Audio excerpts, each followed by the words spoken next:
नमो अरिहन्ताणं नमो सिद्धाणं नमो आयरियाणं नमो वज्रायाणं नमो लोये सव्यसाणं।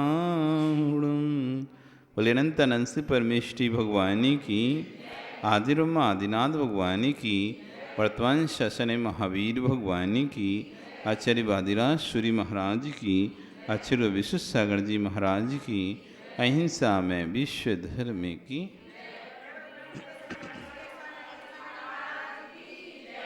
चलें पढ़ेंगे एक साथ। एकी भावं गतिमया यास्यं कर्म बंधो घोरम दुःखं भवभवगतो दुर्निवारा करोति तस्याप्यस्य तैजिनरवे भक्तिरुन्मुक्त चेत् जेतुं शक्यो भवति न तया को वरस्तापे हेतु ज्योतिरूपं दुरितनिभः ध्वान्तविध्वंस हेतु त्वामेवाहु जिनवरचिरं तद्विद्यावियुक्ता चेतो वासे भवसि च मम स्फारमुद्भासमानः तस्मिन्नाह कथितमो वस्तुतो आनन्द्राशु स्नपितवदनं गदगदं चाभिजल्पन् यस्याएतैर्दिणमनस्त्रोतमन्त्रै भवन्तं तस्यावेस्तादपि च सुचिरं देहे बल्मीकिमध्यान् निष्कास्यन्ते विविधविस्मं व्याधया काद्रवेया प्रागेभ्यः त्रिदिवभवना दिश्यता भव्यपुण्यात् पृथ्वीचक्रं कनकमयिता दीवनिन्नीत इदं ध्यानद्वारं मम रुचिकरं शान्तिगेहं प्रविष्ट तत् किं चित्रं जिनवपुरिदं यस्वर्णीकरोषि लोकस्यैकस्त्वमसि भगवन् निर्निमित्तेन बन्धु तय्येवासौ सकलविषयासक्तिरप्रत्यनीका भक्तिस्पीतां चिरमतिवसन् मामिकां चित्तशय्यां मय्युत्पन्नं कथयतदा क्लेशयो जन्माटव्यां कथमपि मया देवदीर्घं भ्रमित्वा तेवेयं तव न कथा स्फारपीयूषवापि तस्यामध्ये हिमकरहिमं पीयूषीते नितान्तं निर्मग्नं मां न जहति गतं दुःखदावोपताप पादन्यास जपित पुनतो यात्रया ते लोकी हेमाभासो भवति सुरभि श्रीनिवासस्य पद्मा सर्वांगीण श्वसति भगवन् त्वयि शेषं मनो मे श्रेया किं तस्मेरहर यन्नमामभ्युपेति पश्यन्तं तद्वचनममृतं भक्तिपात्र्याप्रवन्तं कर्मारण्या पुरुषमत्मा रन्धधाम प्रविष्टं त्वं दुर्वारा स्मर्मदहरं तत्प्रसादे के भूमि क्रूरागारा कथिनुजा। आज नौवे का उच्चारण करेंगे। पाषाणात्मा तदितर समा केवलम रत्नमूर्ति पाषाणात्मा तदितर समा केवलम रत्न मूर्तिर मूर्तिर रात तक आएगा। मान स्तंभो भवति च परस तादृशो रत्न भर्गा दृष्टि प्राप्तो हरति स कथम मान रोगम नराणां प्रत्यासत्तेर यदि न भवतस तस्य तत्साक्षी हेतु। एक साथ पढ़ें।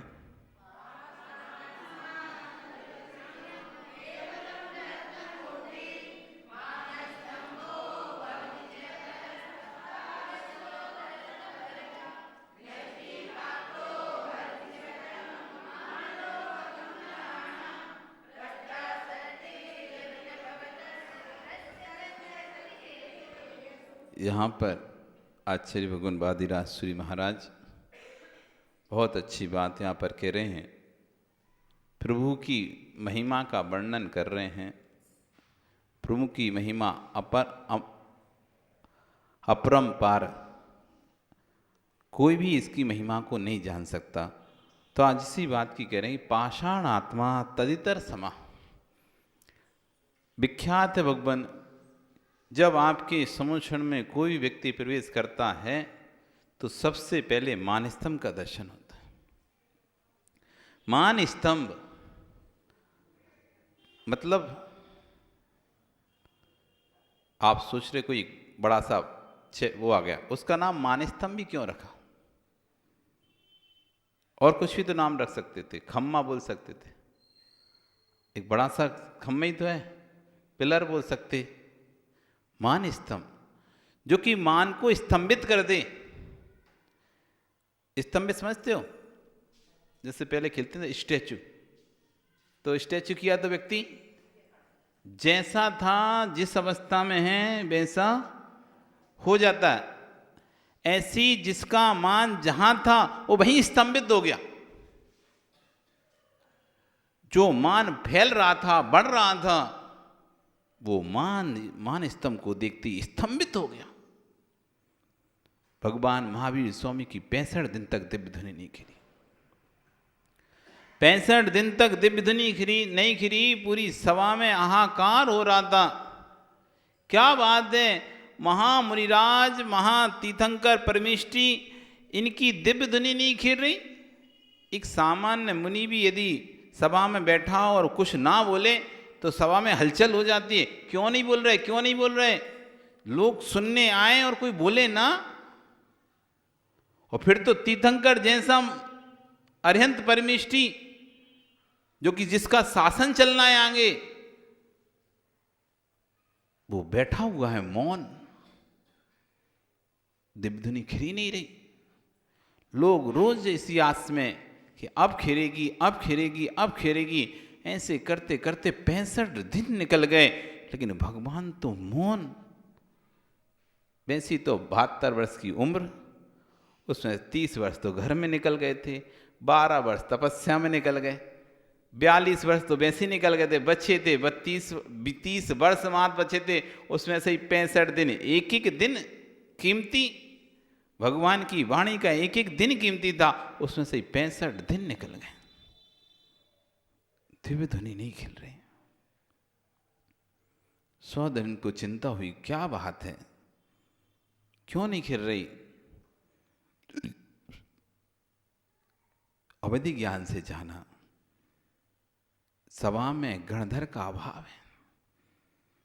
इतने सारे मुनि हैं, पर उनमें से कोई भी योग्य नहीं है जो गणधर पद के योग्य हो। सिंगनी का दूध सामान्य पात्र में नहीं रखा जा सकता। सिंगनी के दूध के लिए स्वर्ण पात्र ही चाहिए, तभी सिंगनी का दूध उस पात्र में ठहर पाएगा। सामान्य पात्र तो टूट जाएगा, गड्ढे पड़ जाएंगे उसमें। इतना पावरफुल होता है, ताकतफुल होता है। तो भगवान की वाणी हर किसी व्यक्ति के अंतःकरण में प्रवेश नहीं कर सकती। ये तो 33,000 का करंट है, 33,000 वोल्ट का करंट है भगवान की वाणी, तो जो सीधे आपके घरों में नहीं आ सकती। यदि आपके घर में सीधी आ जाए, रमेश, जहां से बिजली बनती है वहीं से सीधा वोल्टा वाला तार आता ना, तो सीधा आपके घर में ही लगा दे, मीटर में लाइट जलेगी ना। फ्यूज घर जल जाएगा तो फ्यूज की बात कर रहे हो? आदमी फ्यूज हो जाए वहां पे जितने रहने वाले हैं। उस करंट का आप अंदाजा नहीं लगा सकते, कितना भयंकर, कितना तीव्र करंट होता है। जब कभी ऊपर से हाई टेंशन लाइन निकलती है, उसके नीचे खड़े होकर देखो आप, कितनी तेज आवाज आ रही है उसके अंदर से, वायर के अंदर से, उस करंट के प्रवाह की तेज। अब हाई टेंशन लाइन का करंट यदि 10 फीट दूर भी है ना, 5 फीट दूर, वहां से खींच लेता है, खींच लेता है। 11,000 वोल्ट की तार ही बहुत पावरफुल होती हैं। जब गृहस्थ में थे तो एक बस को देखने गए थे, बस वो जल गई थी, बस पूरी आग लग गई थी उसमें, जल गई थी। जितने भी जो लोग थे सब मर गए थे, 20, 25, 30 लोग बस में। कैसे मरे? वो बस थी, बस अच्छी भरी हुई थी और ऊपर उसने सामान भर रखा था खूब, और एक साइकिल भी रख ली थी उसने ऊपर, और निकल रहा था। ज्यादा पावर की नहीं थी, 11,000 वोल्ट की लाइन जा रही थी। बस की बस खिंच गई, उसमें पूरे में करंट फैल गया, आग लग गई। जब साधु बने तब आगरा से बिहार चल रहा, आगरा की ओर बिहार चल रहा था जयपुर से। तो एक बच्चा होगी 18 साल की उम्र उसकी, आहार के लिए हम सब लोग उठने वाले थे, तो अच्छा से उठ गए थे आहार के लिए हम लोग। तो वो बोला, महाराज जी 2 मिनट रुको जल्दी, हम बस कपड़ा चेंज करके नहीं पहन लें, हम भी चलेंगे। हाँ हाँ तुम पहनो, हमको, हम सब ऐसे छत पे खड़े, हाँ पहन, चिंता नहीं कर। उसने जल्दी से 2 लोटा पानी डाला और गीली टॉवल की, और बस एक बिंडी थी 3 फीट की, 3 फीट की बिंडी होती ना, उस पर चढ़ के दूसरी छत पे जाना था, मतलब उस साइड जाना था उसको। तो जैसे उस पर चढ़ा, ऊपर से एक तार की लाइन निकली थी, उसने खट्टे से उसको खींच लिया। हम सब देख रहे हैं, किन कर्तव्य विमूढ़, क्या करेंगे, कुछ कर तो नहीं सकते ना, बस देख रहे हैं। उसको बिल्कुल बिजली ने खच्च खींचा, बिल्कुल सीधा सीधा, जैसे कोई डंडे से ऐसे खिंच गया होगा, पूरा उठा लिया। ज्यादा ज्यादा 5 सेकंड 10 सेकंड, इससे ज्यादा नहीं, मतलब 5 ही सेकंड बहुत हो जाते हैं, मतलब कहने का मतलब इतनी देर के लिए उसे खींचा। इतने में तो उसका पूरा खून सूख गया होगा। और वो खींचा और छूट गया तो सीधा जाकर बिंडी थी 3 इंची की, 1 ईंट की जो बिंडी थी, उस पर जाकर बिल्कुल ऐसा जैसे कोई ने रख दिया उसे, सीधा लंबा था, आड़ा हो गया, आड़ा बिल्कुल सीधा गिरा ऐसे कनपट्टी के बल, पूरे पैर एकदम सीधे, एकदम कट पर। अब नीचे इधर गिरेगा तो नीचे आचे से हार कर रहे हैं, और इधर छत है, तो किस्मत देखो वो नीचे नहीं गिरा। नीचे गिरता तो 15 फीट 20 फीट नीचे गिरता, गुरुजी हार कर रहे हैं वहां पे, उनकी सिर पे ही गिरता मान के चलो, और उस साइड गिर गया 3 फीट की। जल्दी सब लोग, हम लोग गए, उसको उठाया जल्दी से, उसको मजा करी और उसको जल्दी से भेजा। फिर वो बच गया, वो काला पड़ गया था, पूरा शरीर उसका काला पड़ गया था, पर वो बच गया। तो करंट, उसी दिन की 3 घटनाएं एक साथ हुई। एक ब्रह्मचारी वो छिल गया था, तो बोला मेरे को छिल गया हूं, और जल्दी से गीले कपड़े करके और ऐसे फटक रहा था ऐसे उसको दुपट्टे को, और दुपट्टे को पकड़ा था और सीधा जाकर दुपट्टा तार में, करंट खींच लिया, तार ने खींच लिया, वो करता हुआ वो गिरा, वो आग लगी दुपट्टे में। तब करंट कैसे खींचता है, खट्ट से खींच लेता है। तो भगवान की वाणी तो 33,000 वोल्ट का करंट है, आपके कानों में सीधी जाएगी तो फट जाएंगे कान आपके, सुन ही नहीं सकते भगवान की सीधी वाणी, तो कोई नहीं सुन सकता। उसके लिए पात्र, योग्य पात्र, गणधर परमेष्टि, वो ट्रांसफार्मर है। जैसे 33,000 की वोल्ट की बिजली को ट्रांसफार्मर के माध्यम से 240 वोल्ट में कन्वर्ट कर दिया जाता है। 33,000 वोल्ट, और कहाँ मात्र आपके जो घर की जो लाइट जल रही है ना, जितने टीवी पंखा 240 वोल्ट पर चल रहे हैं, ये 220 पे चल रहे हैं, ये कितना कम कर रहा है, तब जाके आपके चल रहे हैं। थोड़ा सा भी ज्यादा हो जाता है, सब उड़ जाते हैं, सबके फ्यूज उड़ जाते हैं, सब खराब हो जाती हैं चीजें। तो भगवान की वाणी ऐसी है, कोई भी सामान्य व्यक्ति तो उसको सुन ही नहीं सकता, इसलिए भगवान मौन है, मौन है। सौधर्मिंद्र सोचता है क्या करें, कौन है इसका गणधर, कौन रहेगा भगवान का गणधर। ओहो हो, इंद्रभूति ब्राह्मण भगवान का गणधर बनने का योग्य है, लेकिन उसका मान इतना 7वें आसमान पर 500 शिष्यों का गुरु है। कोई व्यक्ति 2 चेले हो जाए तो कैसा दमखम दिखाता है, और फिर तो 500 हो किसी के तो, अरे 4 लोग आगे पीछे घूमने लगे तुम्हारे, तो तुम्हारा रुतबा देख लो फिर कैसे चलते हो। 4 लोग आगे पीछे घूमने लगे तो रुतबा बदल जाता है, आदमी चाल ढाल बोल चाल सब बदल जाता है। फिर 500 शिष्य जिसके हों तो अहंकार तो होगा ही होगा। इतना अहंकारी जीव, अहंकारी जीव को आप छल से ही ला पाओगे, युक्ति से ही ला पाओगे, बाकी के ना तो वो अहंकारी जीव किसी से दबता नहीं है। पैसे वाला दबंग जैसे को होता है ना, पैसे वाला अहंकार होता है इस पैसे, तो तुम उसे पैसे के बल पे तो ला नहीं सकते, लोभ के बल से नहीं ला, उसके पास इतना खुद का पैसा है, हमें क्या चाहिए तुम्हारे पैसे से काम, उसे तो युक्ति से ही ला सकते हो आप, किसी युक्ति से ही आप उसे ला सकते हो। तो सौदर सोचते हैं इसको यदि हम ऐसे रौब जमा के लाएं, चलो तो कौन चल रहा है, खुद अपने आप में तीर्थंकर। जब भगवान महावीर स्वामी को केवल ज्ञान नहीं होता, जब दिव्य ध्वनि नहीं खरीदी, उससे पहले 5 तीर्थंकर थे जो अपने आप को तीर्थंकर बोलते थे। इंद्रभूति, अग्निभूति, वायुभूति, मस्करी गौशाला, गौतम बुद्ध, बुद्ध होता ना, बुद्धम शरणम गच्छ बुद्ध, ये 5 तीर्थंकर चलते थे उस समय, सब अपने आप को तीर्थंकर बोलते थे। लेकिन जिस दिन भगवान की वाणी खरी, सारे तीर्थंकर बिला गए, सब अपने आप को तीर्थंकर कहते थे। मस्करी गौशाला नाम का एक व्यक्ति था, वो अपने आप को तीर्थंकर बोलता था। बुद्ध अपने आप को सर्वज्ञ बोलता था। इंद्रभूति, वायुभूति, अग्निभूति, तीनों भाई अपने आप को सर्वज्ञ बोलते थे, तीर्थंकर बोलते थे। हम ही ये सब कुछ, सारे वेदों के 4 वेद, 18 पुराण के ज्ञाता हैं हम। कोई भी चीज ऐसी नहीं जो हमसे बची हुई हो। तो ज्ञानी को ज्ञान से ही हराया जा सकता है, ज्ञानी को धन से नहीं हराया जा सकता। ज्ञानी को यदि आपको जीतना है तो ज्ञान से जीत सकते हो। पैसे वाले को पैसे से जीता जा सकता है, ज्ञानी को ज्ञान से जीता जा सकता है। तो गौतम इंद्रभूति के पास अब सौधर्म इंद्र ब्राह्मण का भेष बनाकर पहुंच जाते हैं, क्योंकि अब तो भैया कहते हैं राजा से यदि कोई काम कराना है या राजा का मन जीतना है तो राजा को भेंट दो।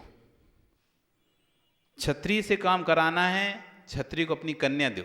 पहले राजा जो होते तो संबंध बनाते थे, तो अपनी बेटी उस राजा के बेटे से शादी कर दी, तो रिलेशनशिप बन गए। अब तुम भी सुरक्षित, हम भी सुरक्षित। मतलब कमजोर राजा अधिक बड़े राजा को अपनी बेटी शादी करा देता था, जिससे कि अब सपोर्ट हो गया, दूसरा राजा परेशान नहीं कर पाएगा, क्योंकि ये चलता रहता था। हनुमान की स्वयं बेटी रावण के पुत्र से शादी हुई थी। तो इस तरह से संबंध चलते रहते, जिससे कि एक दूसरे को किसी प्रकार का असुविधा ना हो। तो क्षत्रिय को जीतना था है तो पुत्री देते थे, राजा पुत्री देते थे। ब्राह्मण को मन जीतना है तो उसे भोजन करा देते थे। ब्राह्मण को जीतना है भोजन, और गुरुओं को जीतना है तो उनको प्रणाम। कितना भी गुरु आपसे नाराज हो, आप उसको प्रणाम कर लो, फिर छू लो, गुस्सा खत्म।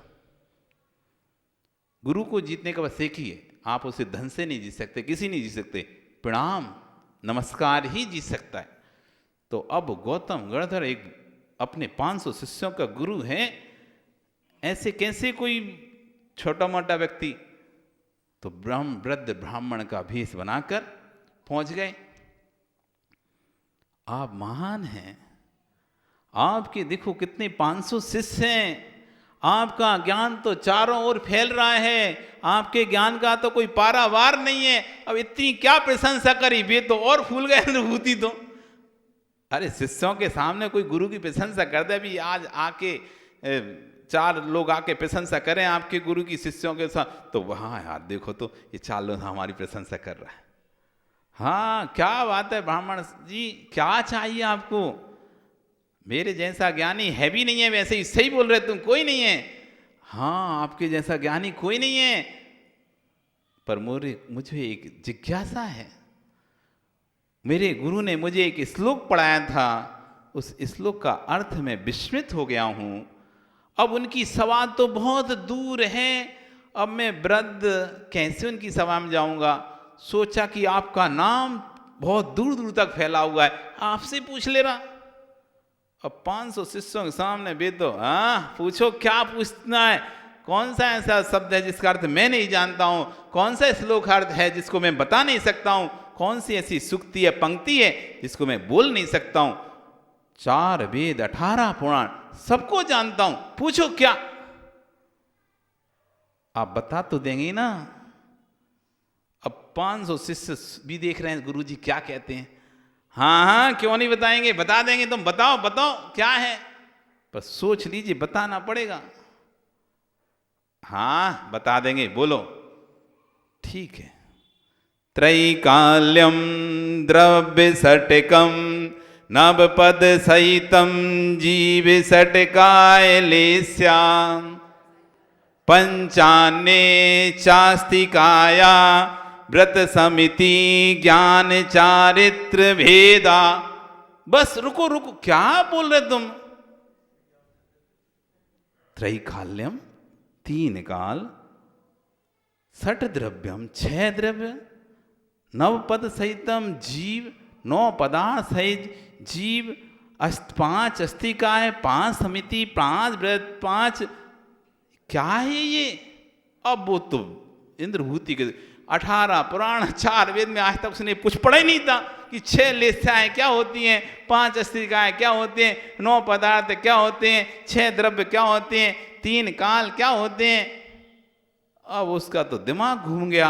अब शिष्य भी देख रहे हैं गुरु जी क्या उत्तर देते हैं, शिष्यों ने भी कभी नहीं पढ़ा।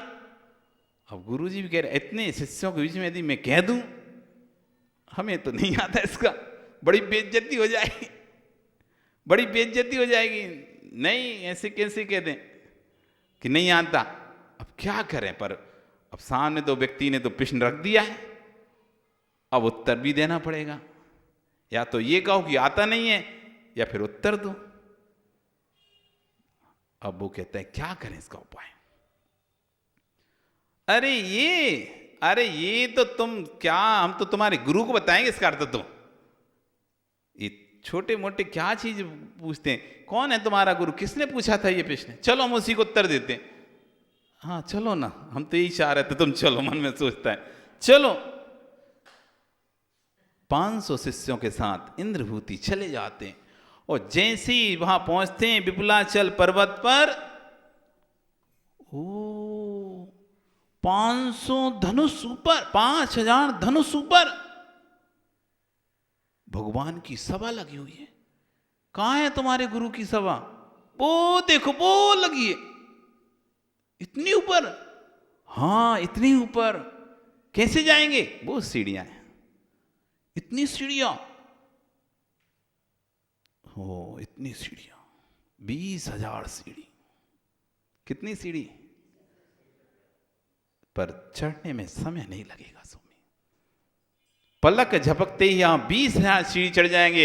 ये मेरे प्रभु की सभा है। वो सोचता है हम तो भैया 2 पाटे में बैठते तो अपने आप को बहुत ऊंचा समझते थे कि बहुत ऊपर बैठे हैं, लोग नीचे हैं, ये तो सभी 5,000 धनुष ऊपर, यानी 30,000 फीट ऊपर जमीन से। कितना? 30,000 फीट, 20,000 सीढ़ियां जिसमें लगी हुई हैं। और जैसी सीढ़ी पर पैर रखा, पलक झपकते ही सारे के सारे ऊपर ऊपर जाकर देखते हैं ये मान स्तंभ रत्नों का, देखते जा रहे हैं, देखते जा, अंत ही नहीं दिखाई दे रहा उसका। जिसकी सभा के द्वार पर इतना बड़ा मान स्तंभ है, वो भी रत्न का। एक छोटा सा कोई पास रत्न मिल जाता तो वो फूला नहीं समाता, देखो मेरे पास रत्न है, मेरे पास रत्न है, सबको दिखाता है। और यहां तो रत्नों का ही मान स्तंभ है। अपने आप का जितना भी मान था, मैं बहुत बड़ा आदमी हूं। अब भाई जिसकी सभा के गेट पर ही इतनी विभूति दिखाई दे रही है, फिर उसके अंदर विभूति क्या होगी? आप किसी के यहां जाओ और अपने पैसे का आपको अभिमान है खूब, और आप बढ़िया बन ठन के गए थे, लेकिन जैसे ही आप उसके गेट पर पहुंचे तो आपने देखा कि हाँ तो पैर उतारने के लिए सोने का पायदान रखा हुआ है। पैर उतार के चप्पल रखने के लिए सोने के पायदान वाला वो बना के रखा है। आपका तो आधा दिमाग तो वैसे ही खराब हो जाएगा। हम तो सोना बड़े ऐसे पहने थे, हाथ में ये पहन के आए थे, गले में चेन है, हाथ में अंगूठी और ये कड़ा मड़ा की, देखो हमारे पास सोना से लदी हुई हम। अरे इसके तो भारी पैर उतारने के लिए सोने का पायदान है, तो अंदर की बात क्या कहें? अब उस सेठ की सेठानी के पैसे की आप कीमत लगाओ कितना होगा। जिस रतन कमल को नगर का राजा नहीं खरीद पाया, उसके कोष में इतना पैसा नहीं था कि रतन कम्बल खरीद सके एक व्यक्ति का।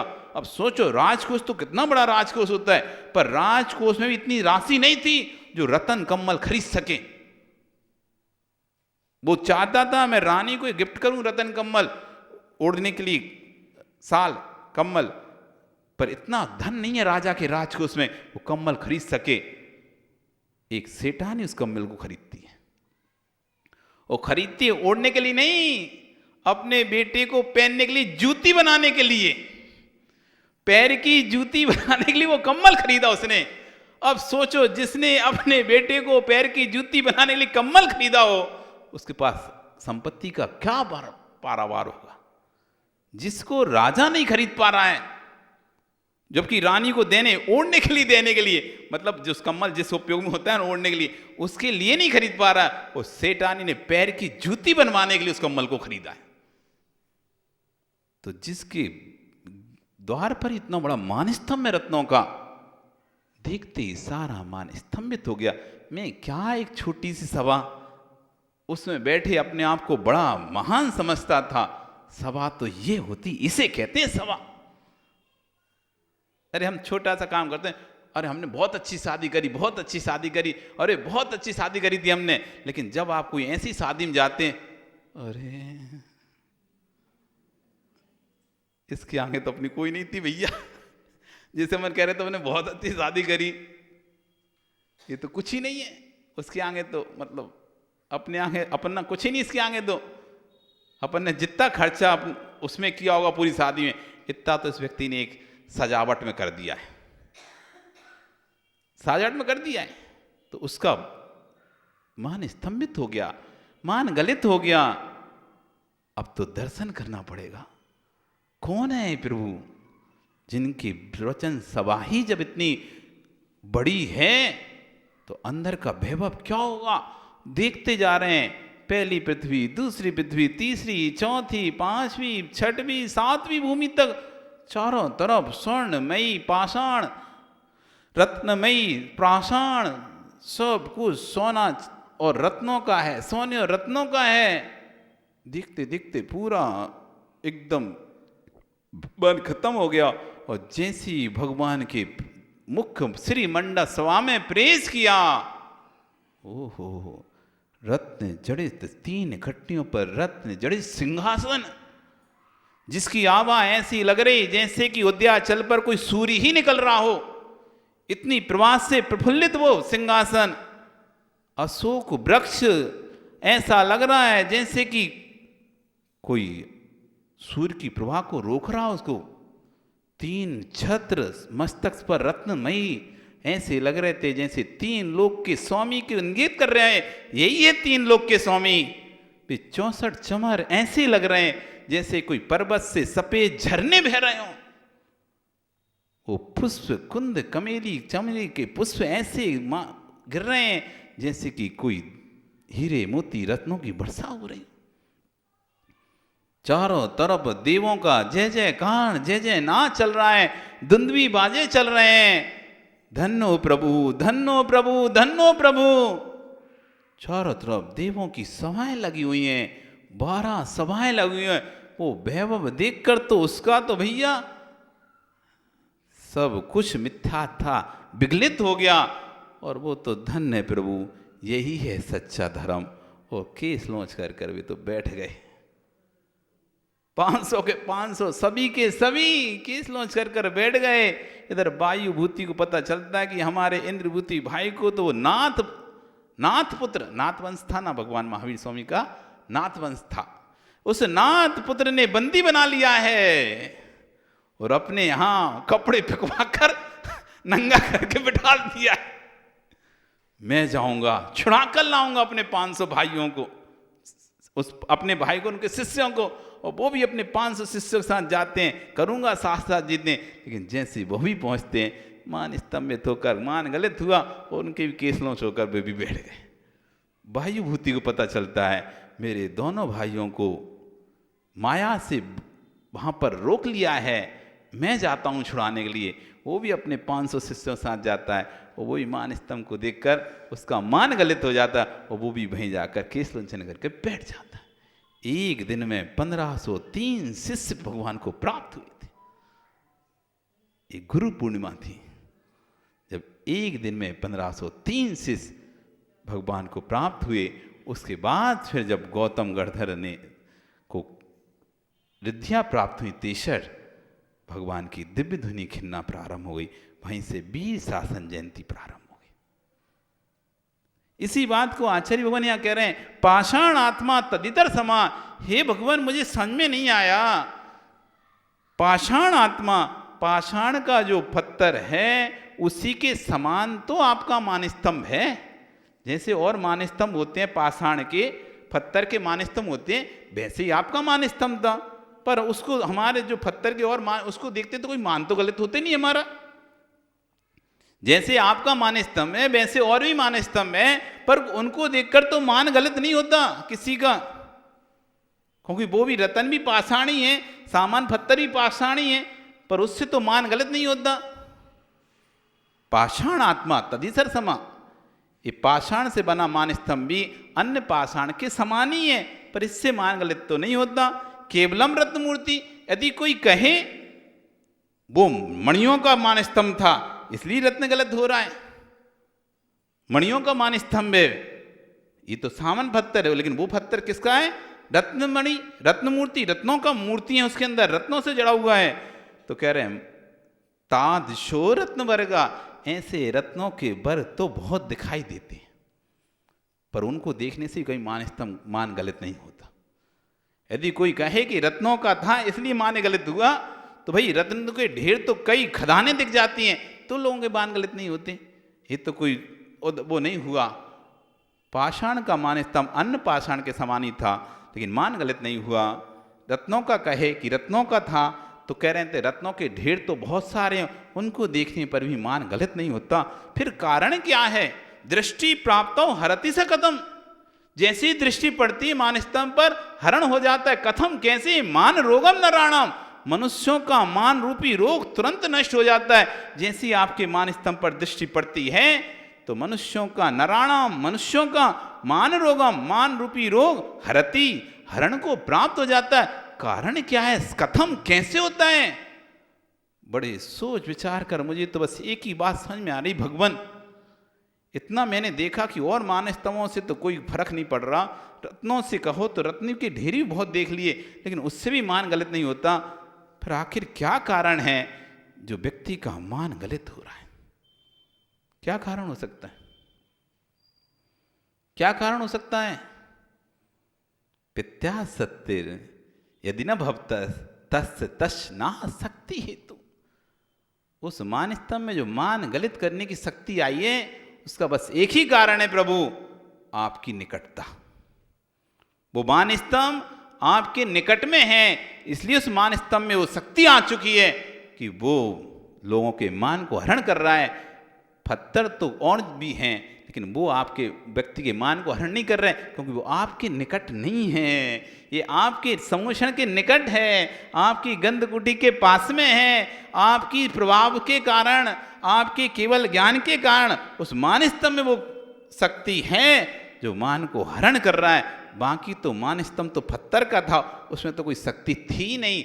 आपकी ही प्रत्या शक्ति, आपकी ही नजदीकता, आपकी निकटता है जो उस व्यक्ति को, कभी कभी आप देखो हाथ पैर में दम नहीं, हम किसी से कम नहीं, ऐसे लोग होते हैं। तो तुम भैया किस बात का घमंड है? कोई पूछे, अरे मेरे पिता, मेरे चाचा, मेरे मामा मिनिस्टर हैं। अरे कभी सोचते हैं अपन, अरे इसके पास से पावर मार तो है भी नहीं, पैसा भी नहीं है, फिर ऐसा घमंड किस बात का, किस चीज का इसको अभिमान है? फिर पता चलता है इसका कोई खास व्यक्ति कुछ विशेष पद पर है, उसका इससे गर्मी है, उस पद की गर्मी है उसे। कोई मेरा कुछ नहीं बिगाड़ सकता, अमुक व्यक्ति मेरा रिश्तेदार इस पद पर है, मेरी पहचान इस व्यक्ति से है, तो उसकी गर्मी दिखाई देती है। लड़ाई झगड़ा कोई होता है ना, कभी देखते हैं, हाँ देख लेंगे, तो वो व्यक्ति सोचता है क्या बात है, क्या कोई का तो हाथ है इसके साथ, जितनी दमंगी से कोई बात कर रहा है, तब समझ में आता है अमुक मिनिस्टर से इसका संपर्क है, इसलिए इतनी दबंगी से बोल रहा है। कहीं ना कहीं तो निकटता है इसकी, कहीं ना कहीं तो किसी से पकड़ है इसकी, तब तो आज इतनी दबंगी से बोल पा रहा है, नहीं तो कोई ना कोई तो कारण है। ऐसे उस मान स्तंभ में कोई मान हरण करने कोई कारण है तो आपकी ही निकटता है, नहीं तो मान स्तंभ में तो शक्ति थी नहीं, इस आदमी में तो कोई शक्ति थी नहीं। कभी कभी जैसे ना मोहरा बना के किसी को व्यक्ति चलता है, दूसरा आपका शत्रु आपसे बदला लेना चाहता है तो सामने नहीं आता, कोई ऐसे व्यक्ति को आपके सामने खड़े होते हैं तो आप सोचते हैं तो छोटा आदमी है तो एक बार में हो जाएगा, लेकिन हो ही नहीं रहा। जैसे अपन युद्ध जो चल रहा है, यूक्रेन का और रूस का युद्ध चल रहा है, क्या है, यही तो है। वो एक क्षण का देश नहीं है वो जीतने के लिए उसके लिए, तब भी आज 1 साल से ऊपर हो गया लेकिन जीत नहीं पा रहा। कुछ तो है, किसी की निकटता तो मिल रही उसे, किसी की प्रत्यय शक्ति है, जो दूसरे देशों का सहायता मिल रही है, तो कुछ है भी नहीं है, तब भी वो लड़े जा रहा है, लड़े जा रहा है, लड़े जा रहा है। किसी के दम पे तो लड़ रहा है ना। इसके अंदर तो इतनी सामर्थ्य नहीं है, इसके अंदर तो पास तो इतना पैसा नहीं है जितना लड़ सके, इसके पास इतनी सैन्य बल नहीं जो लड़ सके।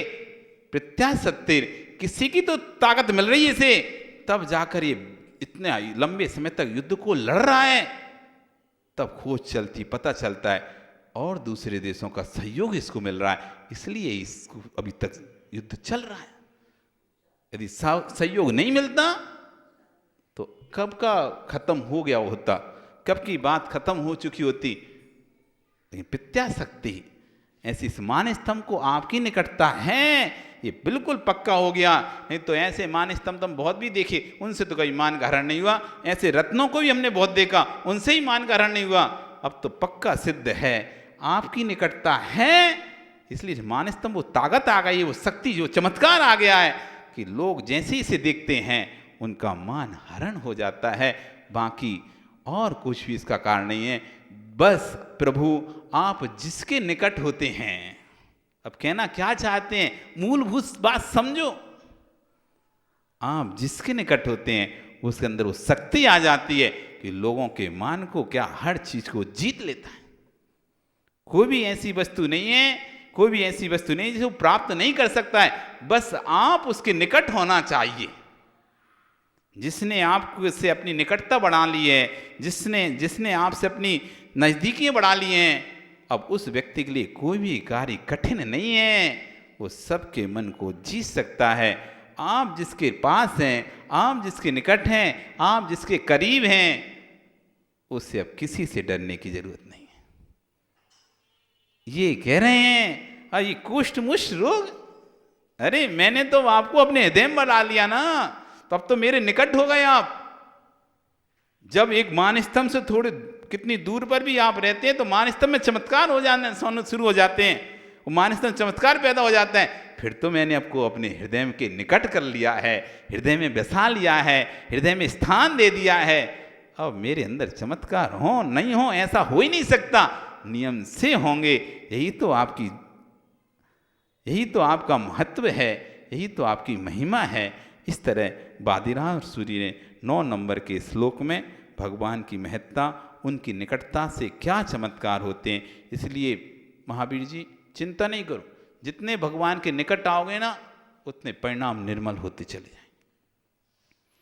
हम दूरी बढ़ाते हैं तो हमारे परिणाम खराब होते हैं, और हम जितने जितने निकट होके जाएंगे, जितने जितने पास होते जाएंगे, आप विश्वास मानना, जितना भी हमारा नकारात्मक सोच है या नकारात्मक नजरिया है वो सब सकारात्मक बदल जाएगा। जाने की देर है बस सकारात्मक की एनर्जी के पास, सकारात्मक ऊर्जा के पास जाने की देर है। जैसे हम सकारात्मक ऊर्जा के आभा मंडल में आएंगे, आप देखना सारे प्रकार के जितने भी मानसिक तनाव, शारीरिक तनाव हैं, बीमारियां हैं, सब धीरे धीरे अपने आप स्वतः ही छूट जाएंगे।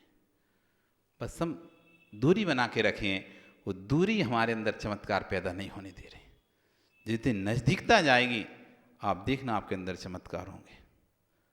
जिस दिन आप नज़दीक आ जाओगे प्रभु के, गुरु के, उस दिन आपको पता चलेगा उनका आभमंडल, उनका ओरा आपको कितना प्रभावित करता है और कितनी शांति विधान करता है।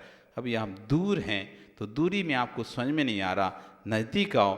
जब मानस्तम एक पाषाण में चमत्कार हो सकते हैं तो फिर तो इंसान में क्यों नहीं हो सकता।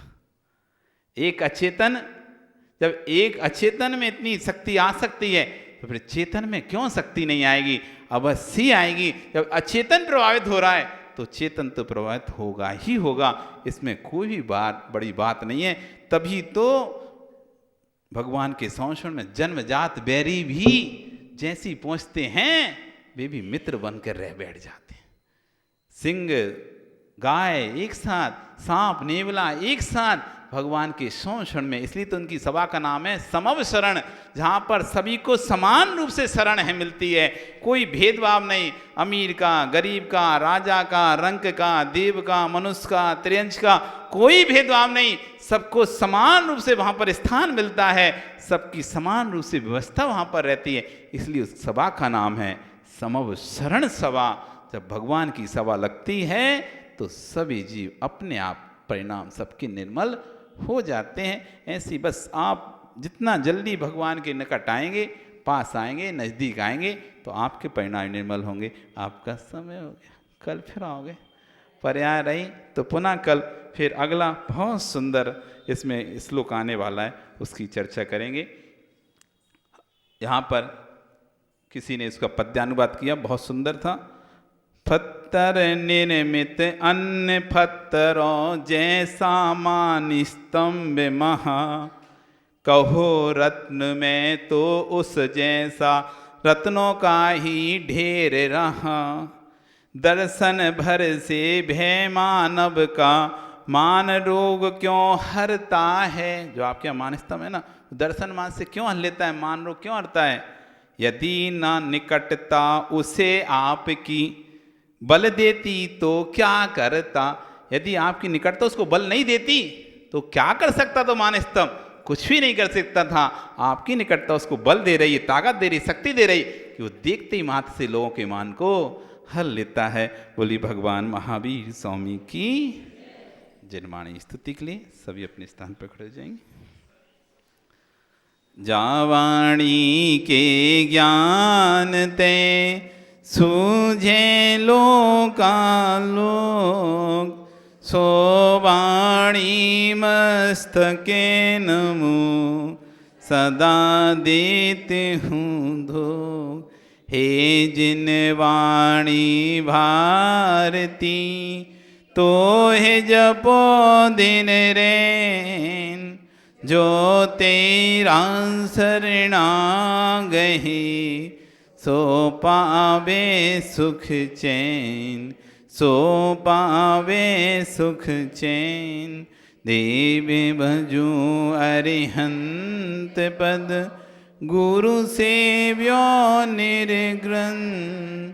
दया धर्म पालू सदा, यही मोक्ष का पंथ, यही मोक्ष का पंथ। 9 बार।